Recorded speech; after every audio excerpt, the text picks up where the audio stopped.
Hallo zusammen, heute ein spannendes und interessantes Gespräch mit Deutsche Telekom über die Zukunft des Telekom-Netzes. Peter, wie geht es Ihnen?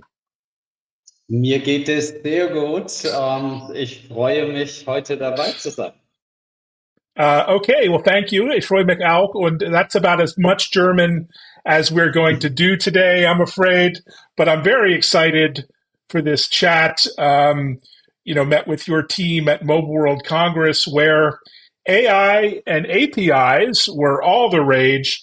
And I'd love to dive a little bit deeper into this topic. I think it's a fascinating discussion for telecom globally. Before that, maybe introduce yourself, Peter, your role and mission of your team within Deutsche Telekom. Yeah, so I'm Peter Arbiter, as it's rightly said here in the subtitle, and I am within Deutsche Telekom in charge of a newly formed unit, and this is all around our capabilities, which we are exposing in a different way. And we founded a new business unit all around that, and I've got the pleasure to lead this one. Yeah, maybe tell us about the mission of the new business unit. How do you describe yourself, and what's the big idea behind it? Why a new business unit, I guess?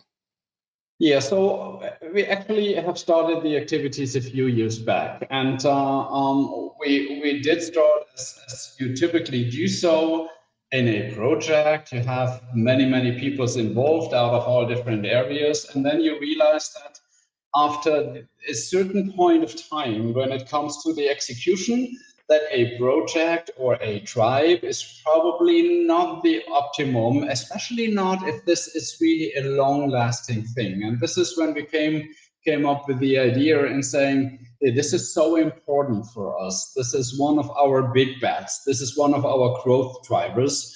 This is probably this probably needs to be set up in a different way. And we are calling that Magenta Business API, if you look at that from an outside perspective. Now, internally, our unit is called MACE, Magenta API Capability Exposure, and that describes it quite well. So it's Magenta, this is us, as you can see with that beautiful shirt. And API Capability Exposure is the topic, and this is how we came up with MACE. Fascinating development in the evolution of telecom. And what sparked your interest, maybe personally, in API development on the network before all of the hype and the standardization happened? How long have you been looking at this topic, personally, professionally?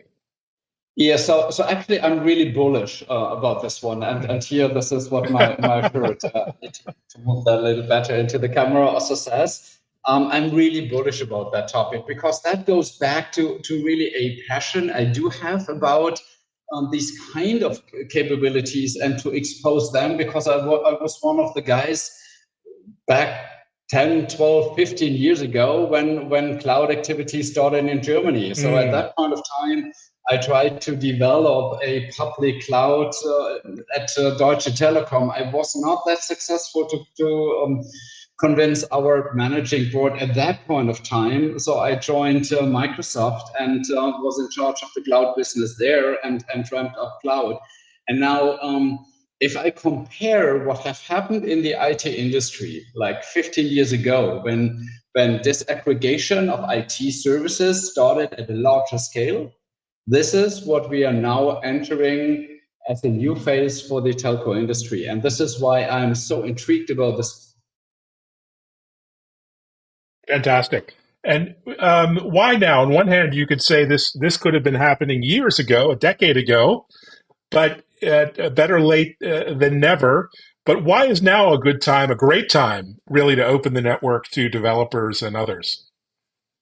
So let's look at that from two sides of that business. On the one side, because there's a customer demand, because customers Mm. continue to drive digitization forward, they automate their processes, and we weren't that good as the telco industry in opening up our networks to be integrated in this automation in that process. Now we have started to do so. So we are helping customers to solve some of their problems. So this is why there is now also a pull from the customer side. But there's also a push from our side as the telco industry, Mm, because honestly, if we look back over the past years, every one of us invested quite some decent money into the 5G build out. And if we look back and how good we were in monetizing, I have not seen too many examples where 5G was sold on top of an existing tariff.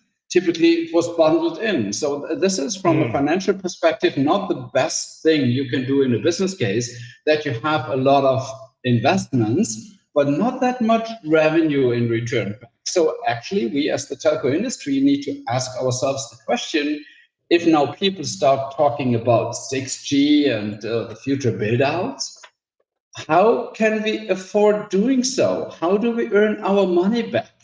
And this is why also we are looking at that. And isn't there a great chance that we offer additional services to the market which customers need and they are willing to pay for? And isn't that a great win-win situation where we have something we did not bring to market in the past, and on the other side, customers who would like to integrate that into their offering? And especially now with 5G, there comes a lot of additional functionality into the market. So this mm. is why right now it makes it even more interesting than probably compared to a phase years ago. I love that. I was intrigued when you answered why now, because customers are demanding it. So talk about being customer centric. But behind that demand, what are the benefits those customers are seeking with API access? Maybe talk about the tangible benefits they can gain through developing apps on the network. Yeah, let's look at these APIs and put them into two categories to better explain the additional values customer get. The one thing are all these APIs which provide additional information.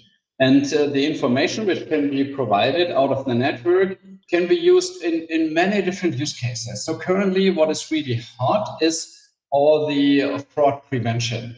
And if I just look at the German market, there was damage generated by cybercrime a year ago Mm, of 220 billion euro. wow. 220 billion euros. So if you find ways due to information you get out of a telecom network, which reduces these fraud damage, you really generate an additional value. In addition to now these fraud prevention APIs, there are many more, like location tracking. You could use location tracking for robots in the industry as an additional example, or APIs around know your customer, not only for Mm. fraud prevention, also age verification are use cases where currently our customers have started discussing them with us. Now, the second category of APIs is all around those where you add additional functionality or you configure a network. And there, think about a mobile network. A mobile network is and has always been a shared resource. So the performance in that network is hard to predict because you don't know how many others are using that together with you at a given time. Now, what if there was a kind of virtual network within that network and you were in that network all by yourself? Now, with that, you can by far guarantee much clearer and better performance indicators and performance parameters. And all at a sudden, you can think of many, many use cases where these performance indicators are really critical. And this is the second part. And this is where we add up a huge market of additional functionality for customers.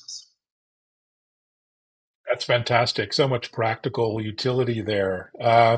And speaking of use cases, you know a lot about the IoT business, and you also probably know some of the challenges there around interoperability and standards and security and fragmentation.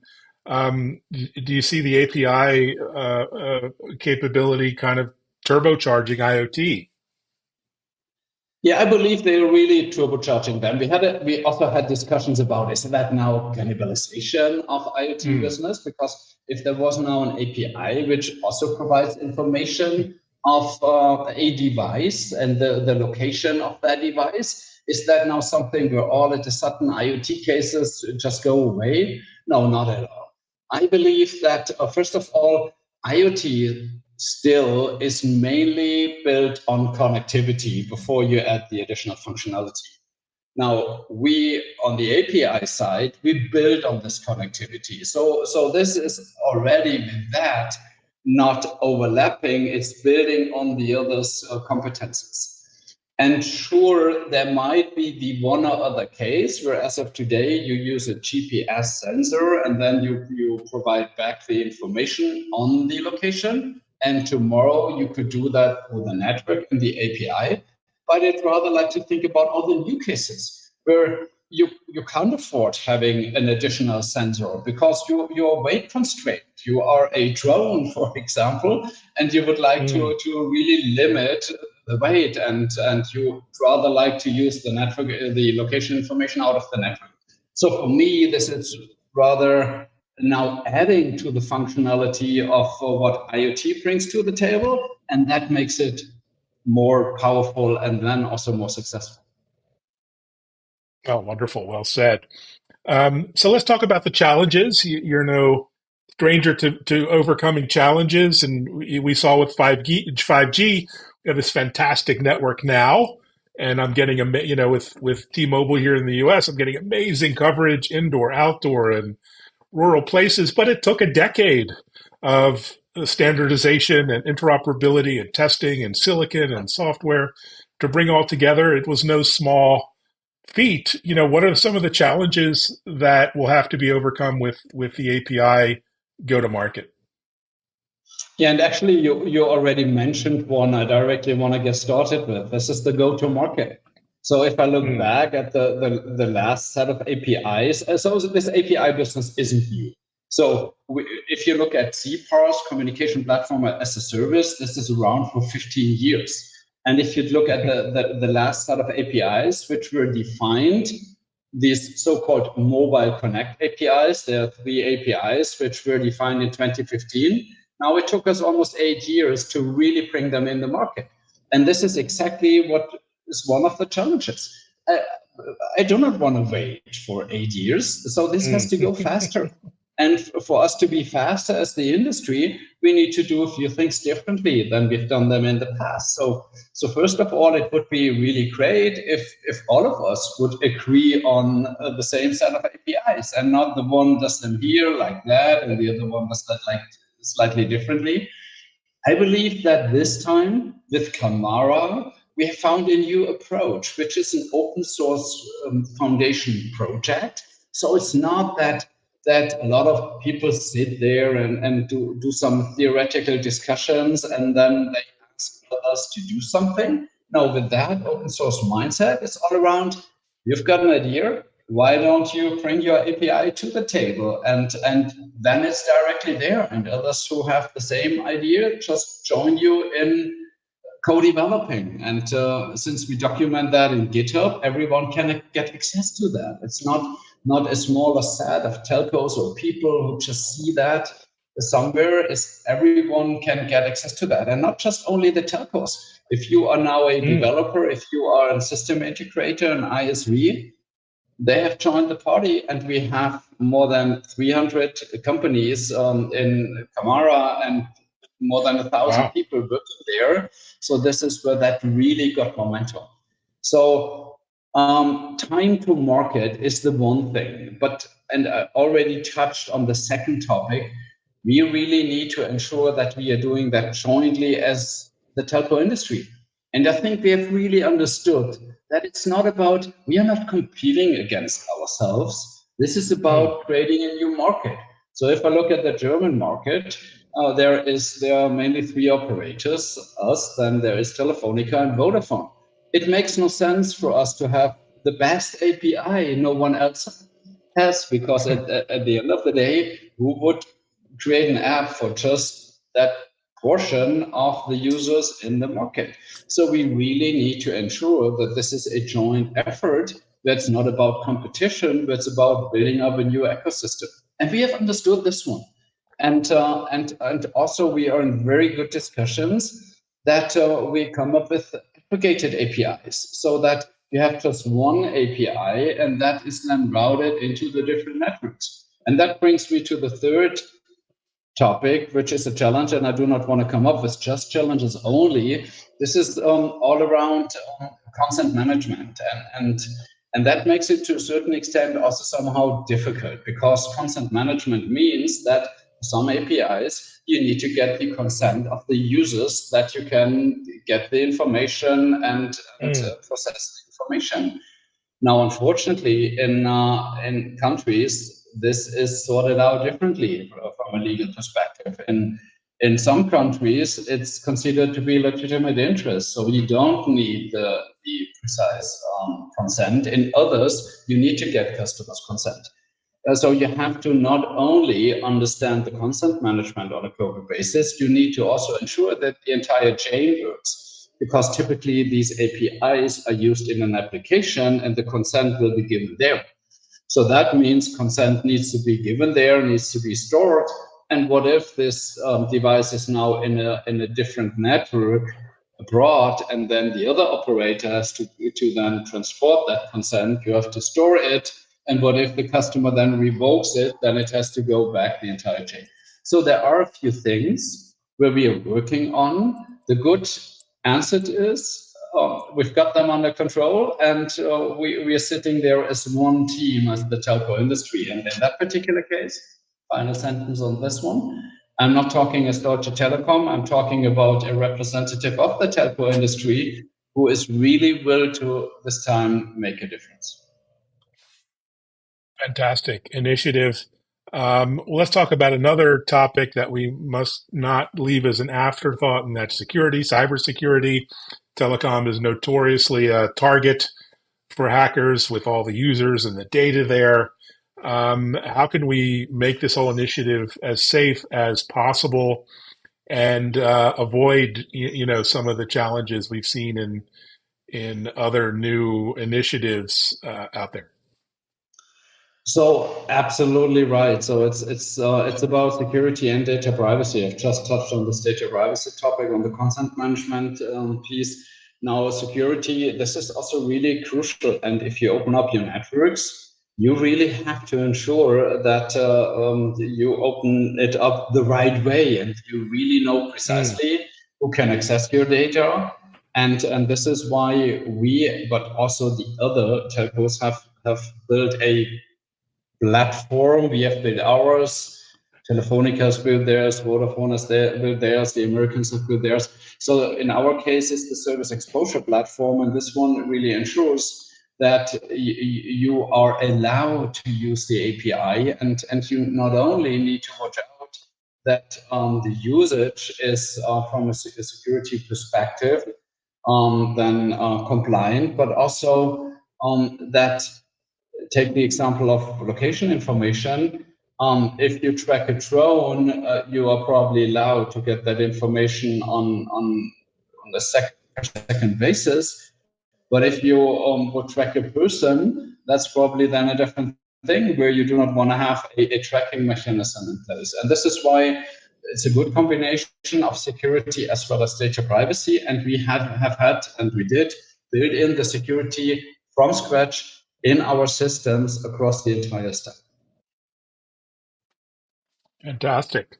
Well, let's cross fingers. I'll be at RSA conference in San Francisco next week, and DEF CON and API security will be one of the many hot topics there.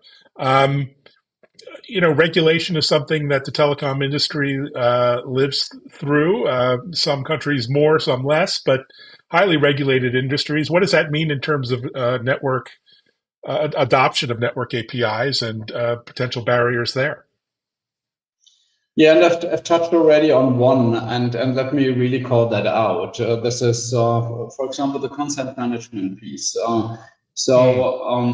We do have different interpretations around the globe, and that doesn't make it easier. If you are a developer You don't want to care about the interpretation of this one in that country or in that country. Actually, you probably don't know where the user of your app is then located at and is using that. And it's really making things more complicated if it's understood in one way in that country and in a different way in that country. If it's understood differently in Europe than in the Americas, this is hard to explain to someone. And I'd wish that also from a regulative perspective, we'd rather have a common view and understanding and not a regional view and understanding, because this is really almost impossible, I do not want to say, but really hard to manage. Yeah, well said. So from Mobile World Congress this year to Mobile World Congress 2025, where do you anticipate CAMARA will be? Where do you anticipate the state of this movement will be? What are your expectations or hopes when we all meet again as an industry next February? Yeah, if it look back, let me start actually in 2023. So the first ones showed up and saying, "Hey, there is my API, and this is the first API." Now this year, 2024, you saw at least on a country-wide basis, you saw two or three telcos then showing up and saying, "Hey, this is our joint API," and with that, we have covered that entire market with that one API.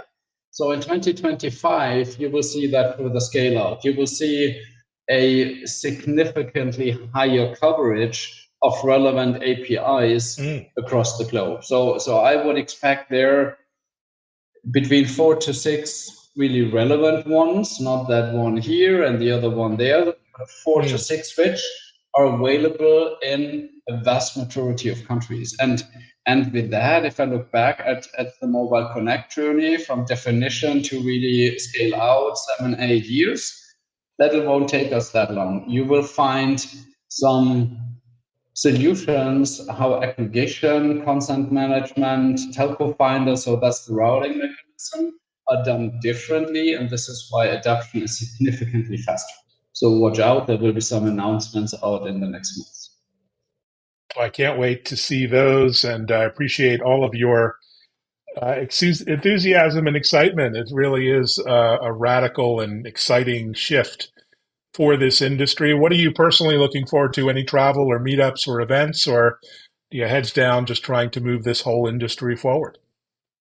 There's a lot of travel in terms of travel to customers. So actually, we are in the execution mode now. So on the one side, it's really creating that demand, and also at a certain extent, it's also education, because if you don't know what you don't know, how should you understand your additional capabilities you have? So we are really busy on that customer, but also partner and go-to-market side. So we are discussing with system integrators, with ISVs, with the hyperscalers, the aggregators on the future potential. So that's the one side.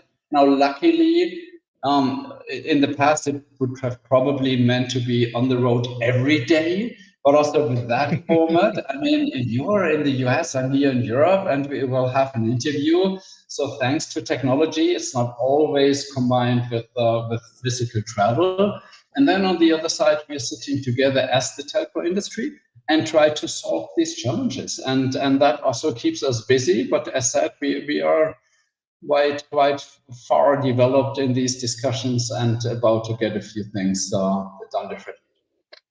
Well, it's wonderful to chat. That's what I love about this industry is the openness and the collaboration from telcos around the world to the GSMA and other initiatives like CAMARA. It's in this age of divisiveness, it's great to see. So congratulations on all the success, onwards and upwards, and we'll keep in touch for updates and announcements. Absolutely. Okay. And this is why we are so bullish. Bullish. I love it. Thanks very much, Peter. Vielen Dank. Bis später.